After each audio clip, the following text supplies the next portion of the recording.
Yo, Browns fans, it is Kenny Mack, and what is up? It's been a hell of an August between the Hall of Fame weekend, my birthday, and the Commanders game. The Eagles are up next. Guys, what's going to happen? Let me know what's going on, and let's kick this off. Welcome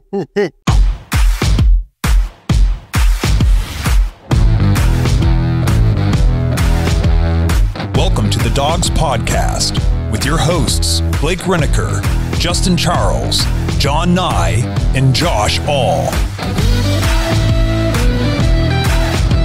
What's up, Browns fans? Welcome back to another episode of the Dogs Podcast presented by Omaha Steaks. If you want to get your voicemails on the show or intros on the show, head to thedogspodcast.com, tap leave voicemail in the drop-down menu. Today we're going to talk about some training camp news. We got these joint practices with the Eagles going on, and then a game Thursday night, which is today if you're listening to it, tomorrow for us as we're recording it. So nothing like procrastinating to get you guys our thoughts on camp and the Eagles matchup, but we did it. We're fitting it in. Hopefully you guys listen before the game tonight. Before we do though, I want to remind you guys to check us out on Facebook, Instagram, Twitter, and TikTok. If you're watching on YouTube, please like and subscribe. Make sure you tap the notification bell so you never miss a new episode. You can also find us on Apple, Spotify, and Google if you prefer to just listen to the show. Lastly, if you're looking for more Dogs content, head to jointhedogs.com, become an official Dog Pack member on the Patreon page. We got fantasy football getting ready to start up. We need 7 more people to get to 4 12-team leagues. Correct. So we're currently sitting at 41, which would require us to axe somebody. And I don't mean like ask them a question. I mean like cut them out of the league. So we don't want to kick anybody out. We want to get up to those 4 12-team leagues.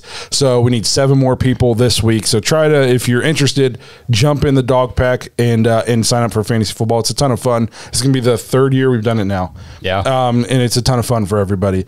You also get an extra episode every week. You get access to the private Discord. You get to hang out with cool people from basically all over the world, all over the country, Browns fans. So if you want to hang out with us more, you want to meet Browns fans from all over the world, you want to play some fantasy football this year, jointhedogs.com. I almost forgot. I had a brain fart. Become an official Dog Pack member. So before we jump into the episodes, we got contest winners. We're giving away merch. That's what we do. That's right. And before we move off from the Dog Pack member stuff, I just want to let everybody know that the audio versions of Dogs After Hours, it has been available on Apple Podcasts for a while now. Now it's available on Spotify.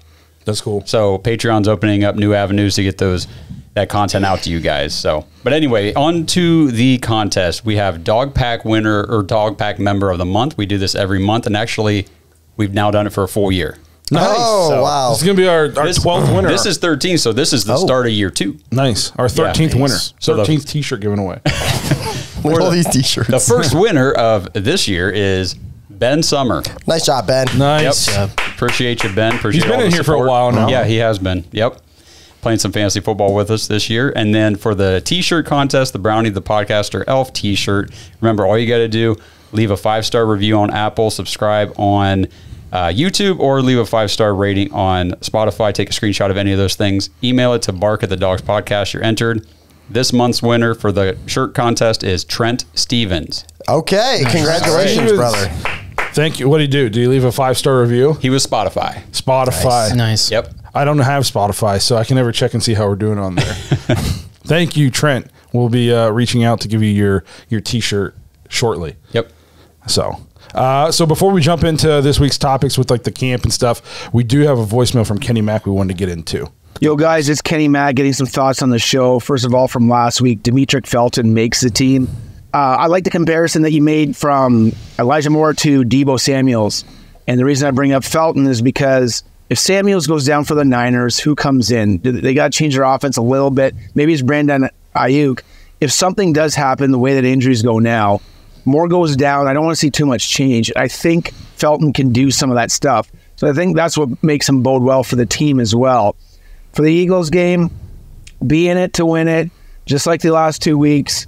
Second string trenches, man. O-line, D-line, do something, and then fix that kicker crap up. Let's go. Has there been any player on the Browns who's had more of a shift in his like stock with the team on this podcast, especially than Demetric Felton? I I mean, it depends on which direction. the other way. Yeah. We used to have a quarterback that Baker people Mayfield. looked at very highly and then very lowly. I meant this year. Oh. So we'll stick with Cade York, but yeah. Yeah. I agree with Kenny. I think he's played really, really well this preseason. He's making an argument to make the team. And he's a guy, I think if you put him on the practice squad, somebody's probably going to come get him just because he's so versatile. And you've seen John Kelly. We like John Kelly, but we've seen him on our practice squad for the past 2 seasons, I believe, or longer. I think so, yeah. So to me, I mean, that makes sense. I completely agree, Kenny. No, he kind of, I mean, when we first drafted him, we thought he was going to be our Swiss Army knife player. And it hasn't really developed into that. I think we're going to be a completely different offense this year. I think you saw it in the preseason game. Like it's way more creative. It seems like we're just putting athletes in space to get them the ball. It's way less 2-3 tight end. Just give it to Nick Chubb up the middle, that kind of thing. So if Elijah Moore were to go down for any stretch of time, I think Elijah Moore is like. He can stand up to the abuse more than Felton probably could. He's a little bit thicker, but I think Felton could do some of those things. Like Kenny said, you wouldn't have to change the offense too much. You could keep doing that. In terms of a kicker, I think this has there ever been a bigger preseason game for anybody ever? You know? Maybe Deshaun Watson last year. Yeah, you know what I mean. Like I think I saw the other day in camp. I think I saw he went 6 for 6 or something like that. So. Man, if I'm Stefanski, I'm kicking field goals in this game one way or another. I'm finding a way to kick at least like 2. Yeah, no kidding. And I mean, we talked about the Holder situation last week, which has gotten a lot of buzz on Twitter and stuff. People talking about that now, and I don't know. What do the Browns do there? Do we just try to mix up all the variables? I mean, I don't know. Cade York definitely, he's a young kid. He's got a heck of a lot of potential. Yeah. He's got to make kicks, though. And I said last year I wanted to be patient with him. And I still want to be patient with him. But, man, we don't have a lot of patience as Browns fans. No. And especially the way our season at the beginning is a tough schedule, the first 4 or 5 weeks. I do not want to lose games by less than a field goal or a field goal because he missed a chip shot or he misses an extra point or something. And then we're looking down the stretch of our season like if Cade York just makes a field goal, we're in the playoffs. I want to be patient with him because he has a huge leg. He has the potential to be very, very good, but we don't have all day. Isn't it kind of weird too? Like I kind of piggyback what you said. I always hear about him going like 6 for 6 in camp, and like I very rarely hear about him missing in camp. But you put him in a game or in a stadium. Like if I was coach, I'm like, you can't be in Berea anymore. You are absolutely at the stadium every day. I'd hire 70,000 fans to come sit in the stadium and scream as loud as they can and make him just kicking Berea all day. Like we talked about that last year. He shouldn't be in Berea ever. No. You know, like he should be. Does us no good. No, of course he can make field goals on their practice field in perfect weather conditions off a tee. You know, I saw in one of the videos that he had a holder, but we've been up at camp, and unless it's the live special teams period, he's kicking off of the tee holder. Mm-hmm. He's not getting the ball held for him. So I'd say in practice, it seems like 80% of his kicks are off a tee. I'd be kicking with a holder. I'd be flipping those. Yeah, right. Exactly. I mean, and that's just the days we've been up. Maybe it's different on other days, but I've been to camp 3 times now, and I've watched. One year it was a different kicker, whoever it was that year, and then Cade York last year, and they kick a lot off a tee in practice, unless it's the live special teams segment of practice. Yeah. I mean, I guess the punter's got to practice punting at some point.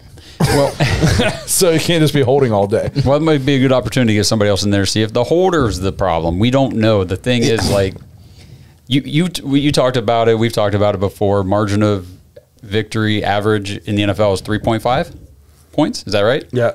So, I mean, a field goal and an extra point, they matter. They matter a lot at the outcome of most games. Yeah, for sure. Especially, like you said, the first stretch of games we have, we cannot be missing kicks because they're going to be dogfights. Yeah, no margin for error in the first 5 weeks of the season. Right. You already have very low margin of error in any NFL game. Yep. Yeah. It doesn't matter who you're playing, but those first 5 weeks are going to be a gauntlet. And before we move on, real quick, Browns fans, here in Ohio, we have an unbeatable NFL preseason offer just for you from Caesars Sportsbook. New customers get their first bet insured up to $1,250 by using our code DOGSFUL, all one word, when you sign up. Not only is your first bet completely insured, but you will also be directly supporting our podcast. And we appreciate that. So if you haven't already joined the Caesars Sportsbook community, now is the perfect time to make your move. Football is right around the corner. Real football. Just remember to enter our code DOGSFUL during sign up and place that first bet. This offer is only available for new customers who are 21 years and older and physically present in Ohio. Please gamble responsibly. If you or a loved one has a gambling problem, call 1-800-GAMBLER. Check the episode description for the full terms. So I kind of want to talk about camp a little bit. Obviously, we're having joint practices with the Eagles. And what I heard about day one was that the Browns kind of took it to them. Yep. Like Jalen Hurts couldn't get a pass off. It was just sack. We were all over him. I heard yesterday it was a little bit opposite. We struggled, and they kind of took it to us. I guess last year we had joint practice with them, and it was we were soft. They just beat us up the whole time. So it's kind of nice hearing that we came in and we went toe to toe with the team that played in the Super Bowl last year. Right. And it wasn't. These aren't like Browns reporters saying. No, these were Eagles. These were Eagles beat reporters saying, last year the intensity was all with the Eagles. This year the Browns came in fully energized, saying the Eagles lost day one. Like the Browns took it to them, like you said. So that's very encouraging that their own reporters, their own biased people are saying Browns came in looking sharp. Yeah. The defensive line, I think, it's as advertised. It's doing what we thought it would do once we started signing all these pieces and once we had Jim Schwartz and his wide nine and that kind of thing. They're pressuring like crazy. Are you worried at all? I guess Deshaun's thrown 3 picks. Are you worried at all about high interceptions in camp? I think that stuff gets blown out of proportion personally because practice is where you're supposed to try things. It's okay to make mistakes because you are. Let me see if I can get this throw to this guy. Let me see if he can go up and get this. Stuff you might not do in a game based on how it turns out in practice. I totally agree. I'm not worried at all about it. I won't say I'm not worried at all. Because you still want to exercise good decision making. I'm not saying it's like a huge deal. I'm not saying, oh my God, the season's over. Deshaun's not going to play well because we threw 3 picks. But I'd feel better a little bit if they were like, Deshaun was clearly the best football player on the field. I think one of the picks too, didn't they say it was like it got bounced up in the air or something and a guy picked it off? I think that's what I read. Yeah. But no, again, I'm not pressing the panic button. I would just feel better if they were like, oh, Deshaun looks like, you know what I mean? Like he looks like Deshaun, like he, worth every penny. That's not what we're hearing. But did you see the video of Deshaun to Tillman, Mawson, the guy? Yeah. Cedric Tillman, that's going to be, I think he's got a shot to be something. I do too. He's big, strong, and fast, and he's got hands. It seems like he catches everything. Yeah. So I'm excited for that. I'm excited to hear that the defense. You always hear too, especially in early and preseason and practice, that the defenses are ahead of the offense. That's just defense is a lot less about rhythm and timing and more just about being in the right position and see ball, get ball. Mm-hmm. So offenses are always a little bit behind. I don't know. I mean, I think just for the Browns, I think it's a good measure of you're going against a Super Bowl caliber roster. They're 15-1 at one point. Yeah, and I mean, who knows what happens if Hurts doesn't go out the last 2 games? But like for me, I think this is great for Cleveland. You get to measure up, see how you guys perform against. I mean, they're elite everywhere. I think hands down they could be one of the best rosters. Easy to me. Their position groups it's usually probably one of the best. They are very, very talented everywhere. That's a good point. It does make me feel a lot better that we're not hearing great things practicing against the Panthers or the Falcons or something, the Cardinals. No, it's the Eagles. Yeah, they're good. It's awesome that we're doing so well. Yeah, and it's not like you're hearing, nobody's saying glowing reviews about the Eagles. So I'm sitting here saying I wish they were talking about how Deshaun looks like he's worth every penny of $230. We're not hearing that about the Eagles either. It's not like they're saying Eagles just are outclassing them at every single opportunity. Right. It's a dogfight. That's what I'm taking away from the reports out of camp. Yeah, I mean, it's a dogfight. Jalen Hurts has had trouble against the Browns, just like Deshaun throwing a couple picks here and there. I mean, it's good to see. It's good to see that these teams are really making each other better. Mm-hmm. What about you, John? Any thoughts on camp? You've been awfully quiet today. Normally we can't shut you up. Yeah, I got one thing to say. I'm not worried about the 3 picks at all. I don't know. Yeah, I don't know. We'll see. Did you guys see Miles did get hurt?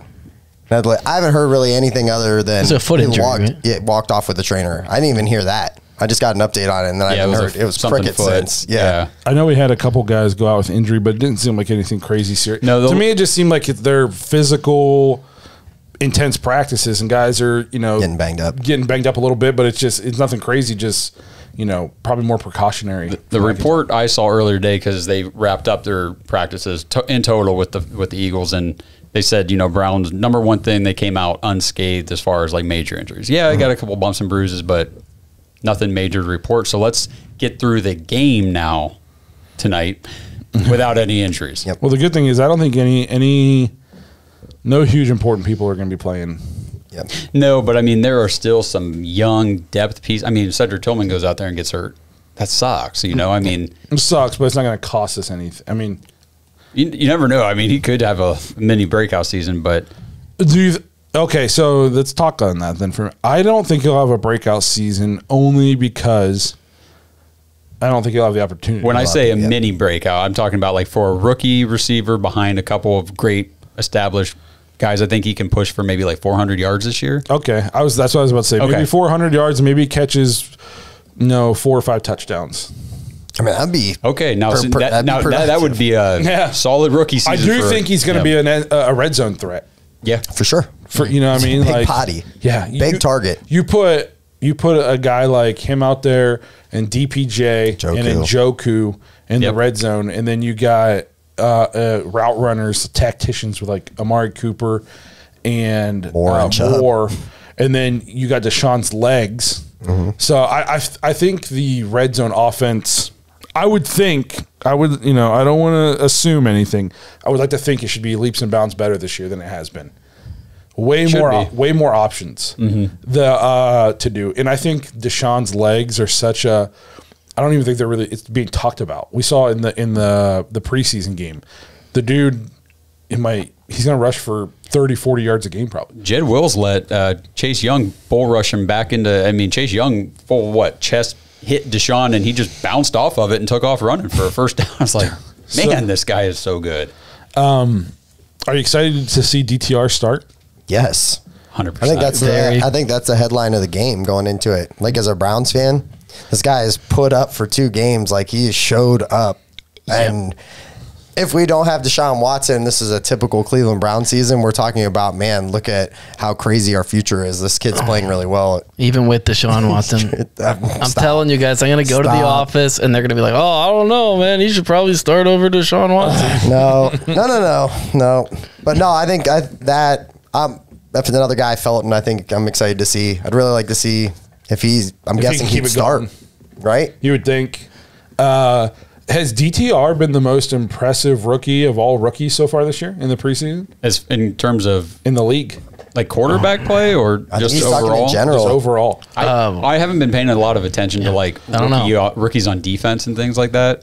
I saw a thing that said that it was the Browns have 2. You could be talking about DTR and DeJuan Jones. Mm-hmm. Dude, DeJuan Jones. Oh my gosh, he's looking like steel. Well, and how about Luke Whippler? Yep, another steel. You don't even hear his name mentioned at all during the game, and it's like that's because he's just doing his job. Yeah, he's just doing it.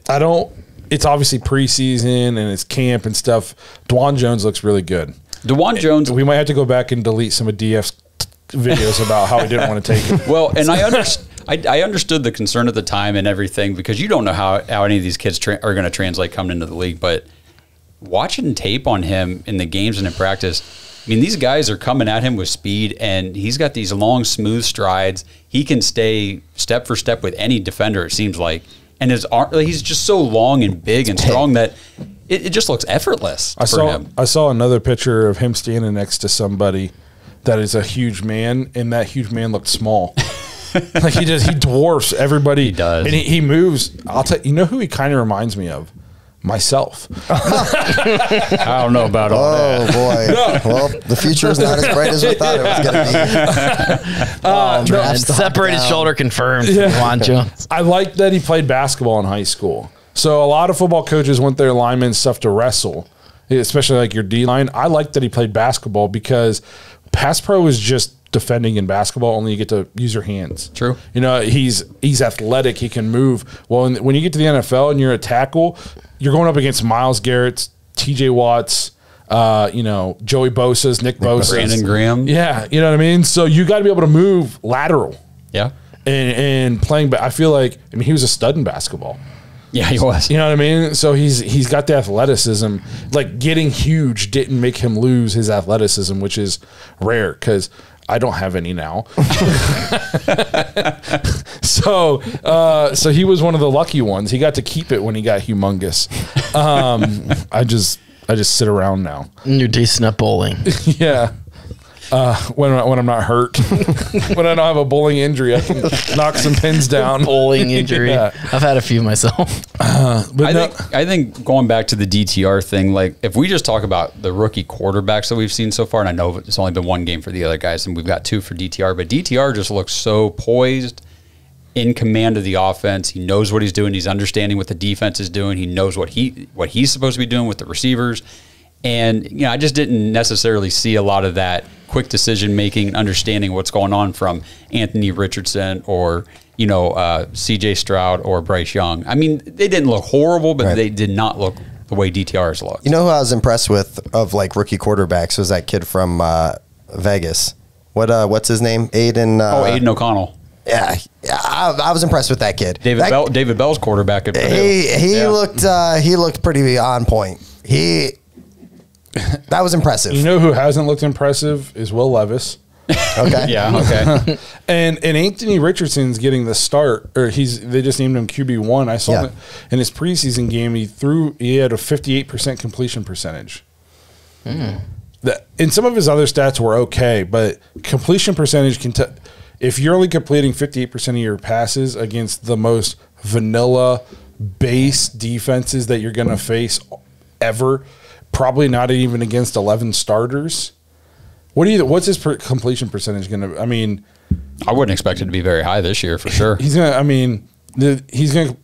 Maybe he'll shock me, but I see this dude being at like 56% completion percentage this year. This episode is sponsored by Omaha Steaks. Browns fans, Labor Day is right around the corner, and the experts at Omaha Steaks are inviting you to celebrate summer's last hurrah with 50% off site-wide during their Labor Day sale. Go to omahasteaks.com right now, enter code DAWGS, DAWGS, in the search bar to shop all of their exclusive Labor Day packages, like the Griller's Labor Day Feast. This package is the perfect sampling of everything that makes Omaha Steaks unforgettable. Plus, when you type code DAWGS in the search bar, you will get 8 free mouth-watering burgers and 8 free gourmet jumbo franks with your order. You're going to want to hurry because this exclusive offer is only available for a limited time.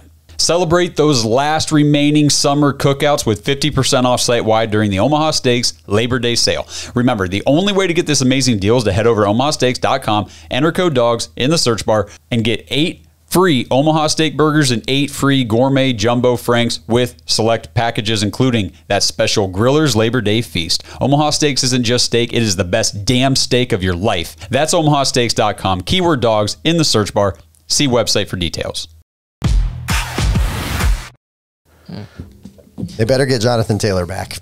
They better get him in-house. Hey, do one of you know who Philly's starting on defense tonight? I do not. I doubt that there's going to be any starters on either side probably playing, considering that these practices all week, like we talked about, that's where the starters really got their reps and they got their... You're going to see probably a lot of Elliott, a lot of Togiai. I I can't. You're obviously not going to see Miles. I'd imagine you're not going to see Shelby. No Dalvin. Ika could be somebody to watch. Ika will probably play rookie. You're probably not going to see Obo.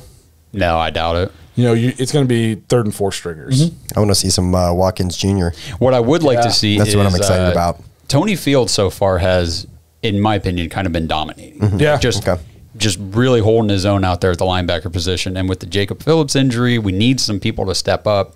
And I think Tony Fields is doing it, and I'd love to see him. I mean, if he's like the key guy tonight starting in that linebacker role, that'd be awesome to see him, see what he can do. Absolutely. Has this Watkins guy pushed you guys to think like 7 wide receivers is going to be? Yes, I actually did, and we could do an episode on this maybe next week or the week after. I actually did my first 53-man roster, and I was trying to figure out how it could work with 7 receivers, and I got it, and I got Watkins in there. So you obviously got Amari, Elijah, DPJ, Tillman, David Bell, Darden, Watkins. That's your 7. Who are we missing though? Schwartz is out. Schwartz is out. Harley probably did. You don't think Goodwin's going to make the team? I don't think Goodwin plays this year. There was actually a guy on, shout out to you, Marine Vet. I think this was on YouTube. He was commenting and I was talking to him and he said he's dealt with blood clots too. And he said, I can just tell you, he's not going to play this year. I read that. So I'm just kind of taking firsthand experience from somebody else. I don't know much about blood clots and what that's going to take to clear up, but I'm pretty sure it basically ended Chris Bosh's career in the NBA. That's true. I mean, yeah, for his, it's not something you want to. Goodwin's health, and the thing is, Watkins is just showing out. I just don't know if you can put him on your practice squad and think he's going to stay there. I don't think he's going to stay there. I'm with you. I think he's looked like one of the best, and that's with first string guys out there too. In the second game, he catches out and he separates. Yeah, like he gets open. I think 7's a very real possibility. It's one of those things where you don't want to lose one of these guys, especially at a position where the Browns sometimes have some not a lot of luck when it comes to some unlucky situations. Yeah, bad luck. They have some bad luck. Yeah, some bad luck. I don't talk gooder. So yeah, I think it's going to be 7 as well, and then I think it's going to be 3 running. I think it's going to be 3 running backs, and I think Felton's making his case. Yeah. One more thing that I want to mention to watch for the game tonight: D'Anthony Bell and Ronnie Hickman at that safety spot. It's getting interesting. Because man, we love D'Anthony Bell, and he plays lights out. He's so good. But Ronnie Hickman, he was the highest graded safety in the first week of the preseason in the games. That's wild. It's tough. So those 2, I want to see how they do, and Cameron Mitchell continue to develop and show out. I mean, some of the thing that what Andrew Berry doesn't get enough credit for from Browns fans is what he can do with later draft picks. I agree. No, if you'd get on Twitter, you'd think that Andrew Berry can't draft. Yeah, absolutely. Everyone's so down on him, and it's like it's not called Twitter, guys. It's called X. Whatever. I thought it was 10. I was at 10. No, I was gonna say I'm like, oh man, I don't know, bro. I'm kind of old. No, about the hip. People think because he hasn't drafted. How could you be too old to know Roman numerals? They've been around for. You gotta have some serious unluck for that to happen. That's true. That's true. Yeah, good point. What were we talking about? Oh, Andrew Berry's draft. And the thing too, Andrew Berry is it's not just the draft. It's look at his free agent acquisitions and the trades he's made. Yep. I mean, he turned a couple picks into Amari Cooper, Elijah Moore, Cedric Tillman. Yeah, Zadarius Smith. I don't want to Did you mention Amari Cooper? There's it's not all Browns fans. There's just a small group of Browns fans that are extra loud that are just not smart. Yeah, they just want to down on the team so bad that they are missing a very exciting time right now. At least we hope. Well, I mean, even if the team ends up sucking this year, this is a very exciting time. We don't always have a GM that can put this kind of team together on paper. You know what I mean? We've had teams where it's like, okay, we don't even know who's going to be our starting quarterback. Yes. Oh, I mean, we started Deshaun Kaiser one time. Right. This is how I feel every year. Exactly. Every year I'm optimistic. Yeah, but 15 most of your times. life it was unwarranted. Exactly. I mean, I was excited for the 0-16 season for some reason. Me too. I remember you saying before the season started, I won't be surprised if we don't win a single game this year. I think I said that. You That's a did. true I story. remember it. I just remember things like Cody Kessler, the most accurate passer in the draft, because he can only throw like 11 yards down the field. It's tough. It's tough. Tough life. But Hugh Jackson, what a guy. Anything else you guys want to? Any other takeaways from camp or things you want to get into for the game? Did you mention Joel Bitonio saying that Eagles were playing dirty? Oh no, Yeah, no. we could talk about that real quick. So basically, Joel Bitonio just didn't like what some of the Eagles players were doing, getting a little bit close to Deshaun, making. I don't know. I wasn't there, but they touched his hand when he was throwing and stuff. It's basically it's no-nos for. It sounds like sissy stuff, but it's no-nos for practice. It's Joint we were practice, talking about it especially. before the show. Like, it's one of those things where it's like, you don't touch our quarterback, we don't touch yours. And, I mean, you see guys get their seasons derailed with, like, Dak Prescott last year broke his thumb on a helmet. Like, don't get close to our quarterback during practice. It's a stupid thing to do. And apparently it happened a couple times, and Bitonio was not happy, which, I mean, good for him. He's one of the leaders of the team. They said it was, like in that article we read, they said it was just very chippy. I like that. I mean, I don't want my guys like on my team getting hurt, but I like that it wasn't just go through the motions and let's get onto this game and Competitive. then week one, hey, we'll be all good. I Yeah. like that it's chippy. I like that it's a little intense out there. yeah. I want them to claim the practice field. We win. Yeah. Yes. Yeah. So before we wrap up camp stuff, I just forgot that we talked in the text group. So let's just end this on a little fun thing real quick. You can only bring back one Browns legend in their prime to play on this current roster. Oh. It's out of Phil Dawson, Josh Cribbs, Joe Thomas, and Clay Matthews. That's so easy. Wait, there's 4 people to choose from? Those are the 4 you have Well, to choose each of from. us just take one and we're good. Yeah.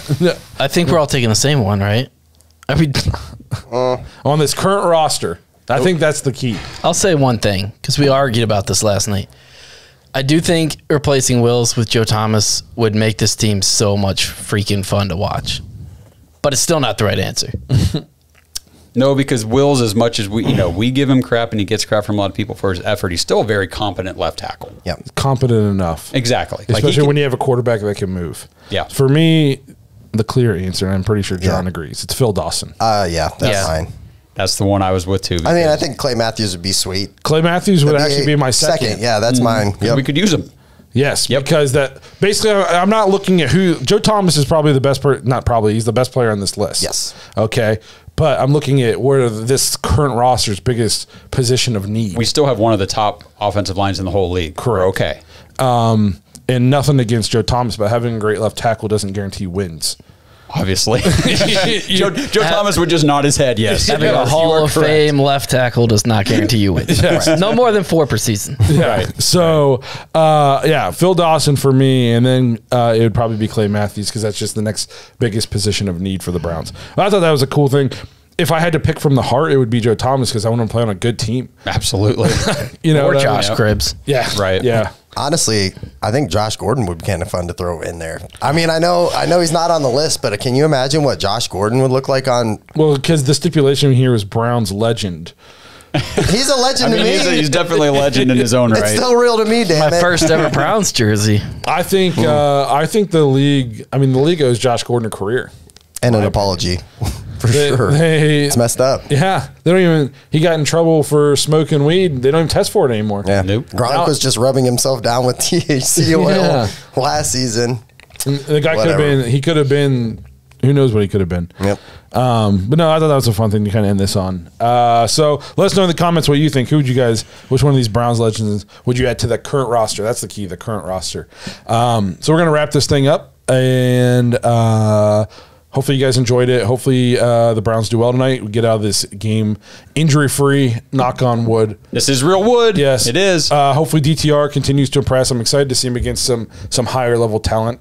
I'm sure the Eagles probably aren't playing any starters either, but it's gonna be better than the future grocery baggers he's been playing against. So I'm hopefully he continues to perform well. Hopefully we get out of the game injury free. And then we're 1 week closer to real meaningful football, which I can't wait for. Oh, yeah. So also we're going to be up at training camp on Sunday the 26th. So if you see us, say what's up. Last year we got to sit by some people and they were like, "Are you guys the Dogs?" And we're like, "Yeah." And they're like, "We were just listening to you." And then we all became friends. Did you say the 26th? The 20th. 20th, yeah. 20th. So Sunday. Well, if you go up to Sunday. 26th, I don't think anybody's going to be there. Yeah, right. So though you'll probably get arrested. But yeah, if you see us up there, say what's up. We always like saying hi to you guys. Anybody have the donation website for Hawaii? Oh yeah, Absolutely. yeah. We wanted to shout out our good friend Lee with Honolulu Browns backers, but I mean, Maui Browns backers probably was more of the shout out. Do you have the link, buddy? It would take me a minute to find it. Can you Yeah. So basically, if you guys haven't heard, obviously they had devastating wildfires in I don't know how to pronounce the town. I got the website. You got it? Yeah, you can make donations if you feel led to hawaiicommunityfoundation.org/Maui-strong. And yeah, those that island they're in desperate need. So It's crazy some of the stuff I've seen. Yeah. And I mean, Lee and the Honolulu Browns backers, they were like them and Kenny Mack were like the first two Browns backers peoples we met, and they've been good to us the whole time Great we've been friends doing the of show. the podcast. So Absolutely. if you feel so obliged, head to that link, and if you can, help out, donate, do all that good stuff. So on that note, hopefully the Browns play well tonight, and we'll see you guys next week. Thanks for listening to another episode of the Dogs Podcast. Make sure you subscribe on YouTube and follow us on Twitter at the Dogs Podcast. Get your thoughts on the show at thedogspodcast.com.